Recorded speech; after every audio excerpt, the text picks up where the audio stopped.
दोस्तों, यहाँ हमारे पास एक और एग्जाम्पल है। ये एक प्रिज्मेटिक पार्ट है। तो अगर हमें इसके ज्योमेट्रिकल एक्यूरेसीज को कंट्रोल करना है तो हम ये कैसे करेंगे? तो यहाँ भी हम वही 2 3 4 अप्रोच को अप्लाई करेंगे। ये एक प्रिज्मेटिक पार्ट है जिसमें 6 सरफेसेस है। तो सबसे पहले सरफेस जो हमें कंट्रोल करना है वो एक इंडिविजुअल फीचर है। तो अब तक हमने इसे एक प्रिज्मेटिक पार्ट आइडेंटिफाई किया है और ये एक इंडिविजुअल फीचर है, और हमें जो कंट्रोल करना है वो है इसका फॉर्म। तो फॉर्म में हमारे पास स्ट्रेटनेस, फ्लैटनेस, सर्कुलैरिटी और सिलेंड्रिसिटी है। क्योंकि ये एक प्रिज्मेटिक पार्ट है तो हम सर्कुलैरिटी और सिलेंड्रिसिटी का इस्तेमाल नहीं कर सकते हैं। तो बस दो ही ऑप्शंस बचे हैं, एक है स्ट्रेटनेस और दूसरा है फ्लैटनेस। क्योंकि यहाँ पे हम स्ट्रेटनेस पढ़ रहे हैं तो हम ये मानते हैं कि हमें ये सरफेस स्ट्रेट होना चाहिए, मतलब हमें इसका स्ट्रेटनेस कंट्रोल करना है। अब क्योंकि ये एक प्रिज्मेटिक पार्ट है तो अगर हम कहीं पे भी क्रॉस सेक्शन लेते हैं तो हमें जो दिखेगा वो होगा एक लाइन एलिमेंट। और ऐसे ही अगर हम इस व्यू में भी कहीं पे भी क्रॉस सेक्शन लेते हैं तो यहाँ भी हमें लाइन एलिमेंट ही दिखेगा। तो हमें यहाँ बिल्कुल क्लियर होना है कि कौन से व्यू में कौन सा लाइन एलिमेंट हमें स्ट्रेट चाहिए होगा। तो यहाँ हमने क्या किया है कि हमने दोनों एलिमेंट पे स्ट्रेटनेस अप्लाई किया है। तो यहाँ स्ट्रेटनेस एरर 0.2 से ज्यादा नहीं होना चाहिए और इस व्यू में स्ट्रेटनेस एरर 0.05 से ज्यादा नहीं होना चाहिए।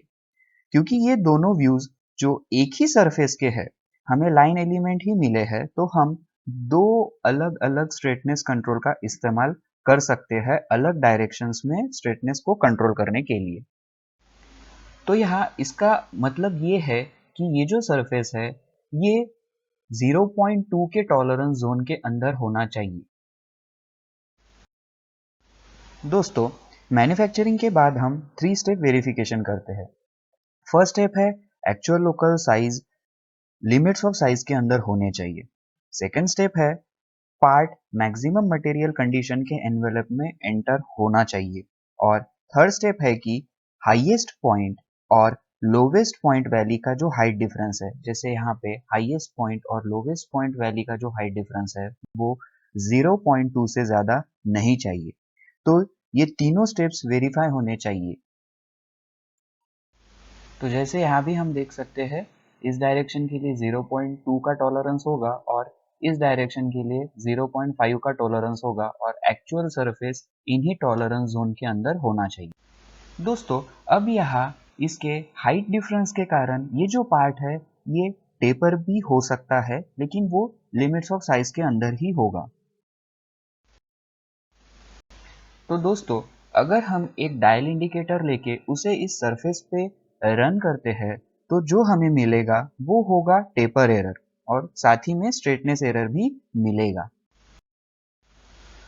तो अब हमें यहाँ क्या करना होगा कि इस पार्ट को थोड़ा रोटेट करना होगा और यहाँ पे स्लिप गेजेस लगा के इस सरफेस को एक हॉरिजॉन्टल लाइन में लाना होगा, और फिर वही हम इस पे डायल इंडिकेटर को रन करेंगे तो अब जो हमें मिलेगा वो होगा स्ट्रेटनेस एरर।